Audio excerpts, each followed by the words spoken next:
Je vais appuyer sur CTRL que je maintiens appuyé afin de créer deux calques en dessous du calque 3.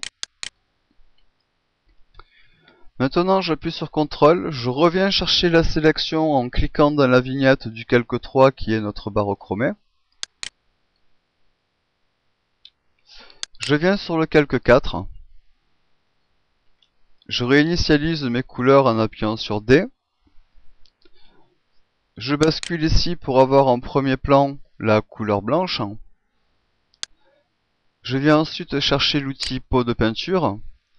Alors on est resté sur motif, donc je vous conseille de cliquer sur l'onglet pour repasser en couleur de premier plan. Et je peins en blanc. Ça se voit pas pour l'instant, mais vous inquiétez pas, ça va arriver. Ensuite je viens sur le calque 5.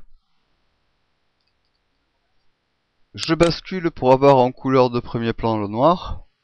Et je peins en noir. CTRL D pour désélectionner tout ça.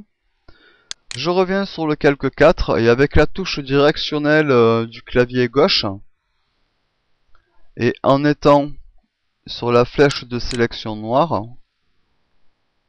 je décale de 1 à 2 pixels, un seul suffira, vers la gauche le calque 4 qui est donc une barre blanche.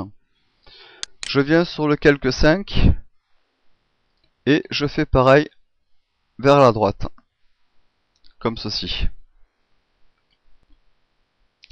Alors maintenant, je reste sur le calque 5, j'appuie sur Shift, je clique sur le calque 3 et j'ai ainsi sélectionné mes trois calques qui font en fait cette forme chromée. Je clique avec la souris, je viens glisser sur Nouveau calque et j'ai ainsi dupliqué tous ces calques. Alors là je fais CTRL droit, je fais clic droit avec la souris, pardon, je fais fusionner les calques. Je fais CTRL T et je viens réduire légèrement de chaque côté ma seconde barre chrome qui est donc au-dessus de celle qui était plus large en dessous. Entrée pour valider. Alors maintenant ce qu'on va faire c'est qu'on va agrandir le plan de travail, donc on vient sur Image, taille de la zone de travail, en largeur, en pourcentage je parle. Largeur, on va la mettre à 300%. Hop, ok. Donc voilà ce qu'on obtient. Je me mets sur la flèche noire de sélection. Je clique afin de sélectionner tous mes calques. Et une fois que c'est fait, je maintiens Shift appuyé. Je clique sur ma grille et je peux la faire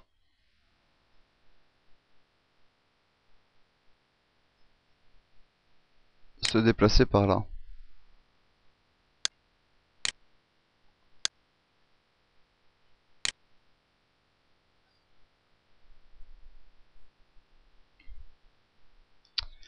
Alors je vais agrandir un peu la zone de travail.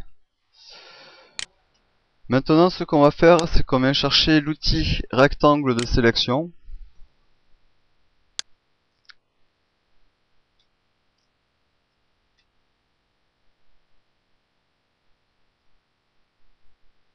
Un rectangle comme ceci par exemple.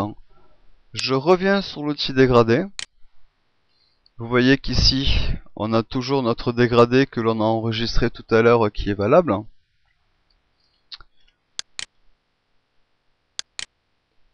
Je crée un nouveau calque. Je me mets en bas, j'appuie sur Shift pour rester bien droit. Je vais jusqu'en haut. CTRL Z. Il faut que je sois en dégradé linéaire. Et on recommence. Voilà. CTRL D pour désélectionner. Maintenant, je vais faire CTRL T, clic droit, et je fais perspective. Ce qui me permet de pouvoir rendre une forme un peu plus conique à mon micro. Entrée pour valider. Maintenant, on va s'occuper du manche du micro. Alors, je vais quand même réduire un peu la taille de mon image. Alors, c'est toujours avec l'outil rectangle de sélection.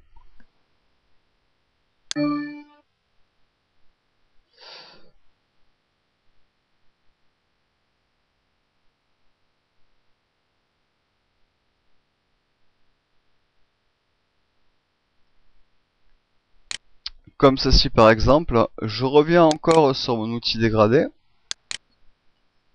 Toujours avec les mêmes paramètres de dégradé. Je me mets en bas, j'appuie sur Shift pour être bien droit. Je vais jusqu'en haut. CTRL D pour désélectionner, voir si les raccords sont bons ou pas. C'est pas super, donc j'appuie sur mon manche, je fais CTRL T.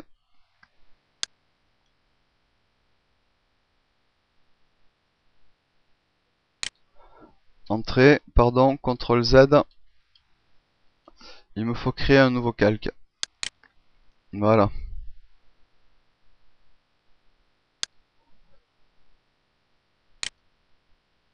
CTRL Z, une petite boulette, rectangle de sélection.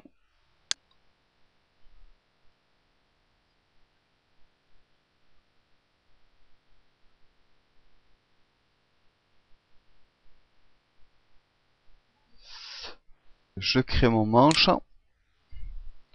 Je reviens chercher l'outil dégradé.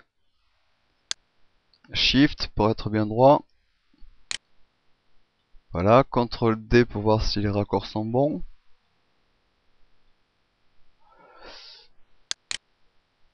Je vais revenir sur le cône. CTRL T. Perspective. Voilà, comme ça c'est mieux.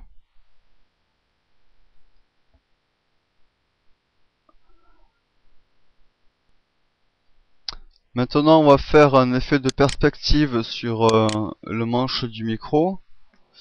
Donc, je le sélectionne. Ah oui, pour avoir des facilités à sélectionner vos calques, je vous conseille, par exemple, ici, vous voyez, vous avez sélection automatique. Alors, cliquez dessus et cliquez aussi sur calque, ce qui vous permet, en fait, vous voyez, si je clique ici, il me sélectionne directement le calque automatiquement. Je clique sur le manche.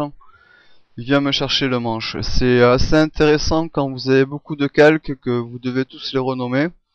Avec cette technique, en général, vous en sortez pas trop mal. Vous n'avez pas besoin de savoir les noms des calques vu que c'est directement la sélection que vous avez. Bref, donc sur ce manche, on va faire CTRL T, clic droit, perspective. Je me mets sur un des bords qui est ici. Et je réduis le manche. Entrée pour valider. Je vais peut-être quand même CTRL T, perspective. Je trouve que le manche est quand même un peu trop fin là.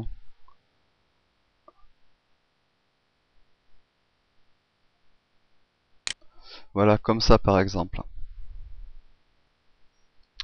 Alors maintenant, on va assombrir légèrement le manche.